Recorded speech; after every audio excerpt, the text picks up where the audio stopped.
Hello, नमस्कार, जय जोहार। तो आज के इस वीडियो में हम खनिज से भी प्रश्न देख लेते हैं भई, है ना? कि किस प्रकार के प्रश्न बन सकते हैं। आर्थिक सर्वेक्षण 2023-24 में जो डेटा जो आया हुआ है, ठीक है? तो उससे संबंधित प्रश्न है, देख लेते हैं। चलिए पढ़ लेते हैं थोड़ा-सा।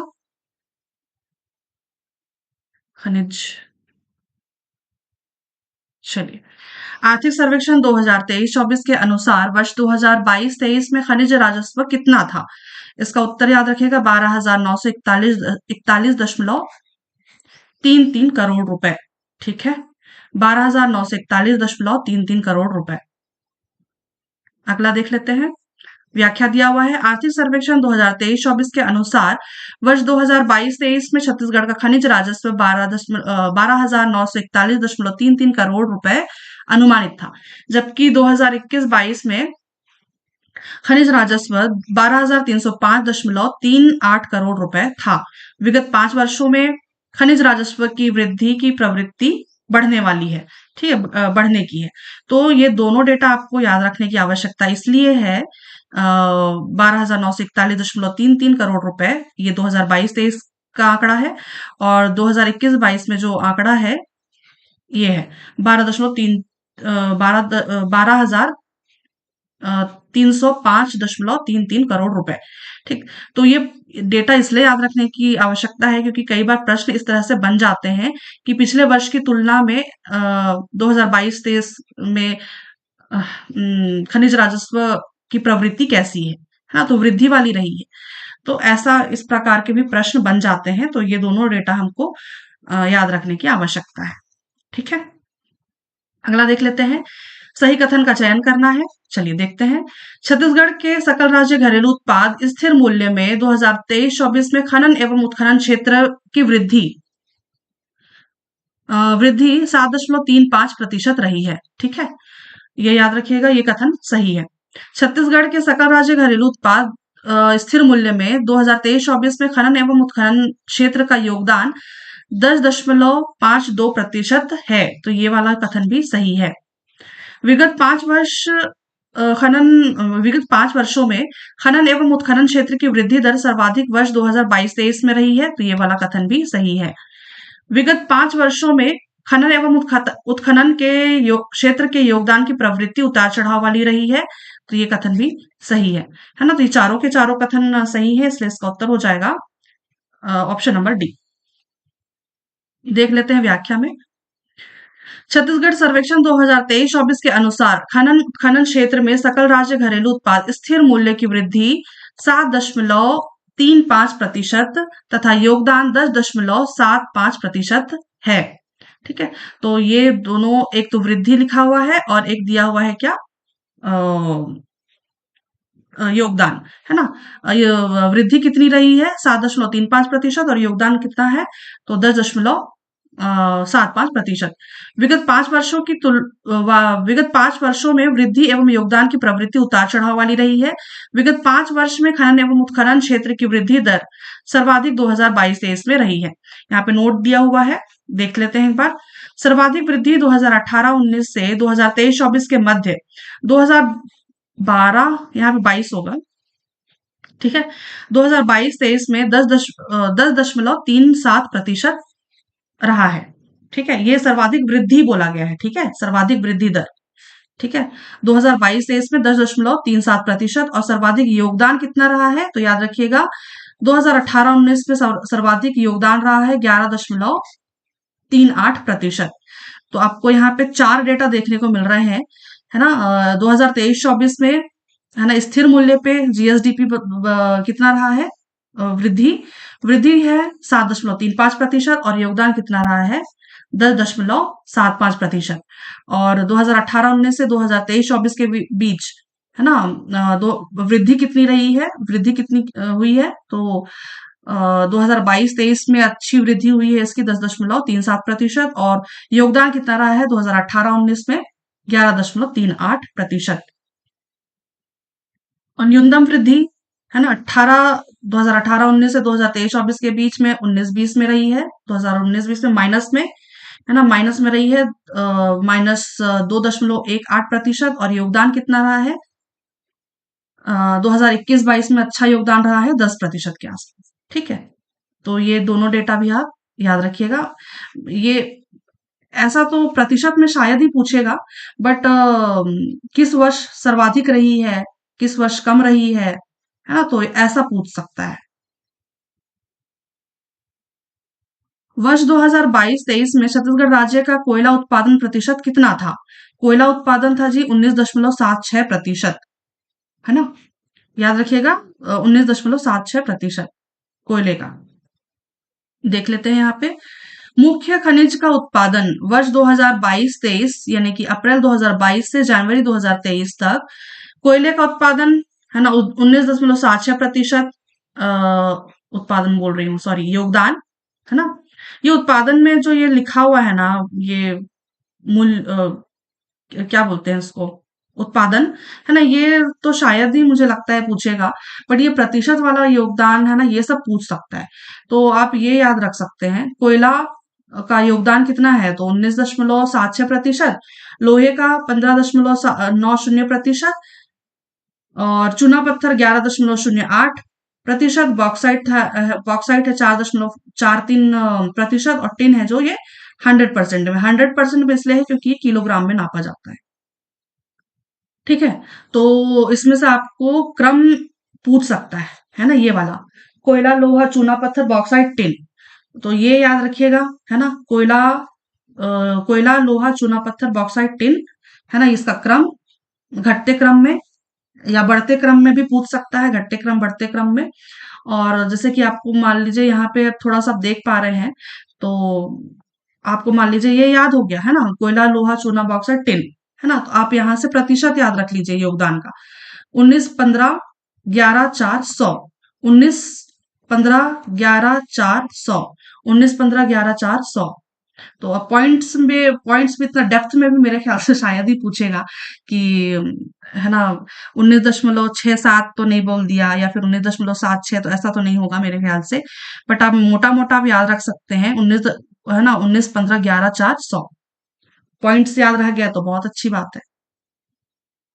ठीक है, अगला देख लेते हैं,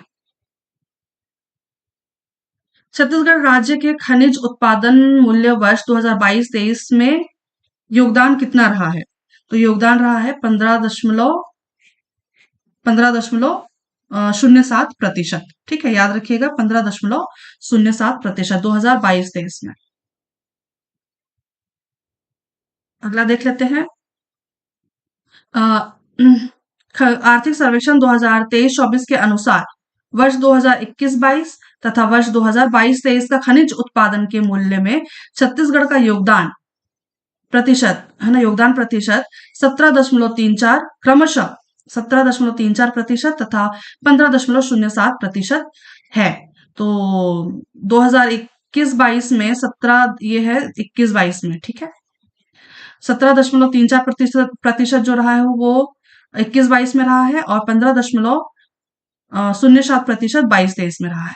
ठीक है, तो ये दोनों डेटा भी आप याद रखिएगा, क्योंकि पिछले वर्ष की तुलना में ऐसा पूछ दिया तो, है ना, तो यहाँ पे थोड़ा घटा हुआ है ना, दिख रहा है आपको।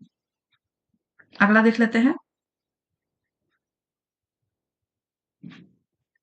वित्तीय वर्ष 2022-23 में मुख्य खनिज से कितने राजस्व आय की प्राप्ति हुई है, तो इसका उत्तर क्या हो जाएगा, इसका उत्तर होगा 8,279.65 करोड़ रुपए। ठीक है,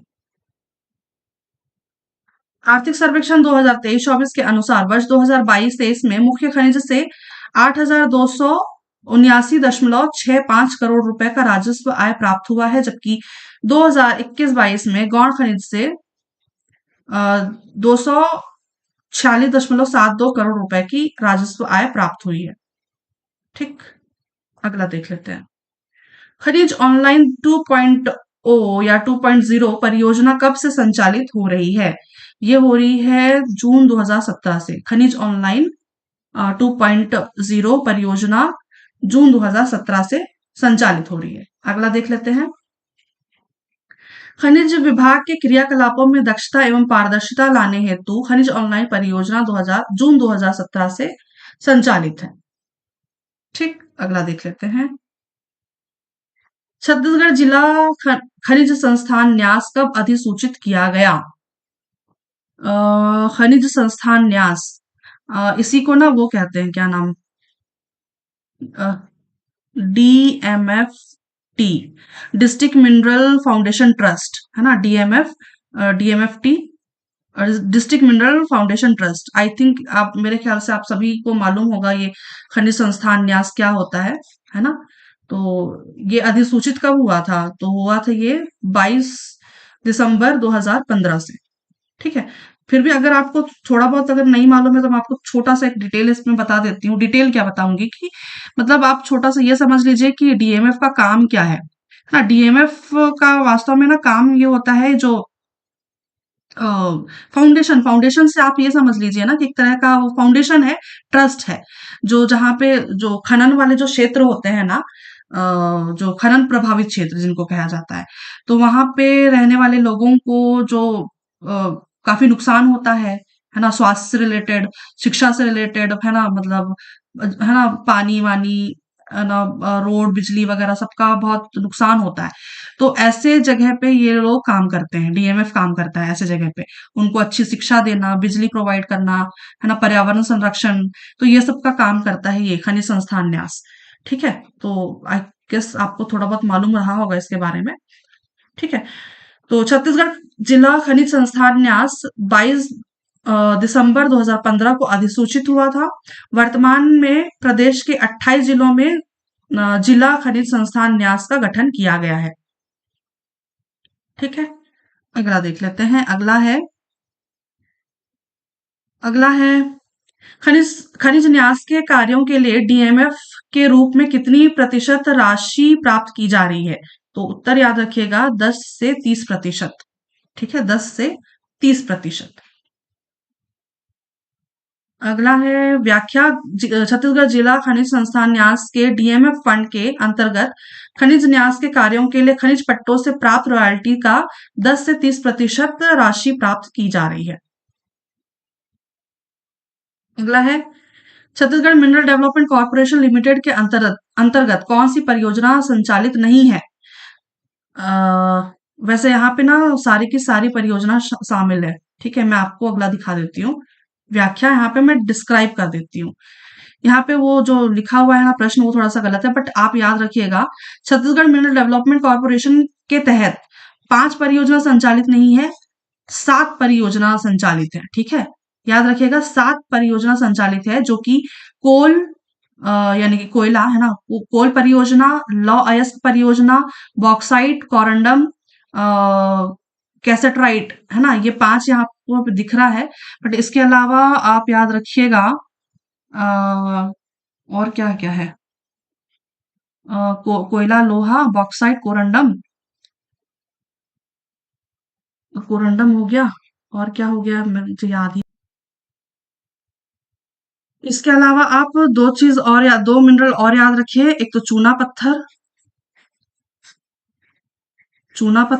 और यहाँ पे क्या, डोलोमाइट। ठीक है, चूना पत्थर और डोलोमाइट। तो ये 7 परियोजना है जो संचालित है। ये सीएमडीसी की ना वेबसाइट में अपडेटेड है। ठीक है, सीएमडीसी की वेबसाइट में अपडेटेड है। कोयले पे भी काम चल रहा है, कोयला परियोजना भी है, लोहा परियोजना भी है, बॉक्साइट भी है, कोरंडम भी है, कैसेट्राइट यानी कि टिन टिन का कौन सा प्रकार है? तो कैसेट्राइट याद रखिएगा, है ना। तो टिन परियोजना भी है, चूना पत्थर भी है, और डोलोमाइट भी है।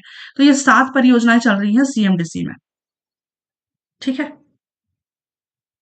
छत्तीसगढ़ के खनिज राजस्व में मुख्य खनिज का प्रतिशत हिस्सा कितना है? मुख्य खनिज का प्रतिशत हिस्सा, ये मैं ना मेरे ख्याल से 3-4 साल से सेम टू सेम डेटा देख रही हूँ इस बार, है ना, 97%। अगला देखते हैं। छत्तीसगढ़ के खनिज राजस्व में मुख्य खनिज का हिस्सा 97% है, जबकि गौण खनिज का हिस्सा 3% है। अगला देख लेते हैं। छत्तीसगढ़ में सबसे अधिक रॉयल्टी दर वाला खनिज कौन सा है? तो लोहा है। अगला यहाँ पे व्याख्या देख लेते हैं। छत्तीसगढ़ में खनिजों की रॉयल्टी दर घटते क्रम में है ना, याद रखिएगा, ये ना इम्पोर्टेंट है ना, ये इम्पोर्टेंट है, याद रखिएगा। घटते क्रम, बढ़ते क्रम, है ना, ये पूछ लिया जाता है। ठीक है। तो खनिजों की रॉयल्टी दर का जो घटते क्रम में है ना, वो खनिज है लोहा, कोयला, बॉक्साइट, चूना पत्थर और डोलोमाइट। ठीक है। तो ये ऐसे क्रम आप याद रखिएगा। ठीक है। ये भी याद रखिएगा कि रॉयल्टी दर के हिसाब से है। तो क्या हो जाएगा, लोहा, फिर कोयला, फिर बॉक्साइट, फिर चूना पत्थर, फिर डोलोमाइट। ठीक है। तो याद रखिएगा इनको। फिर आर्थिक सर्वेक्षण 2023-24 के अनुसार वर्ष 2022-23 में राजस्व आय को अधिकतम करने में लोहे की भूमिका अधिक रही है। और अगला ये वाला पॉइंट भी याद रखिएगा। खनिज राजस्व प्राप्ति की दरें, है ना, सॉरी, खनिज राजस्व प्राप्ति की दर घटते क्रम में। तो कोयला, लोहा, चूना पत्थर, बॉक्साइट और टिन। तो ये क्रम याद रखिएगा, है ना, बढ़ते क्रम घटते क्रम।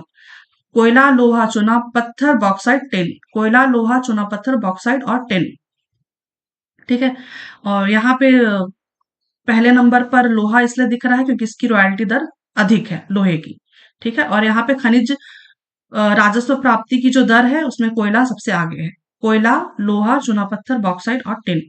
तो ये, है ना, क्रम ऐसे जमाने को मिल जाता है, तो याद रखिएगा इनको।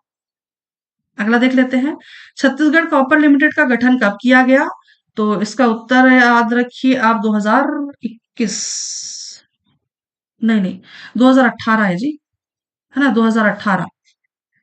छत्तीसगढ़ कॉपर लिमिटेड का गठन 2018 में किया गया है। ठीक है। याद रखिएगा 2018। देख लेते हैं। हाँ, छत्तीसगढ़ कॉपर लिमिटेड का गठन 21 मई, तो मेरे भाई का जन्मदिन है, 21 मई 2018 को किया गया है। इसका मुख्यालय भिलाई, जिला दुर्ग में है। यह छत्तीसगढ़ खनिज विकास निगम एवं हिंदुस्तान कॉपर लिमिटेड का संयुक्त उपक्रम है। ठीक है। छत्तीसगढ़ कॉपर लिमिटेड का गठन 21 मई 2018 को किया गया। इसका मुख्यालय भिलाई, जिला दुर्ग में है। यह छत्तीसगढ़ खनिज विकास निगम और हिंदुस्तान कॉपर लिमिटेड का संयुक्त उपक्रम है, जॉइंट वेंचर है। अगला है, डायमंड परियोजना का संचालन कौन कर रहा है? तो इसका उत्तर याद रखिएगा, एनसीएल। एनसीएल। ठीक है, एनसीएल।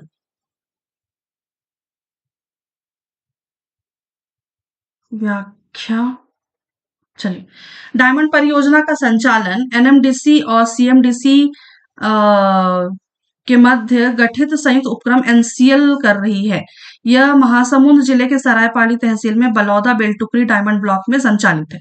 तो ये जो डायमंड परियोजना है ना, ये एनएमडीसी और सीएमडीसी, ये दोनों का जॉइंट वेंचर है, एनसीएल। एनसीएल, एनसीएल क्या है? NCL northern coalfield, coalfields limited, LTD. ठीक है। तो एनसीएल जो है ये एनएमडीसी और सीएमडीसी का जॉइंट वेंचर है ना, संयुक्त उपक्रम है। और इसका फुल फॉर्म क्या है एनसीएल का? नॉर्दर्न कोलफील्ड्स लिमिटेड, है ना। तो यहाँ पे ये एनसीएल काम कर रही है डायमंड परियोजना पे। ये कहाँ पे? तो याद रखिएगा, महासमुंद जिले के सरायपाली तहसील में बलौदा बेलटुकरी, है ना, डायमंड ब्लॉक। ठीक। तो यहाँ पे खनिज से संबंधित जो भी प्रश्न थे हमने पढ़ लिए हैं, देख लिए हैं हमने। तो चलिए फिर इस वीडियो में इतना ही। मैं और कोई सा वीडियो लेकर के आऊंगी यही आर्थिक सर्वेक्षण से संबंधित, जो इम्पोर्टेंट होगा। ठीक है। तो चलिए फिर आज के लिए इतना ही। धन्यवाद, शुक्रिया और आभार।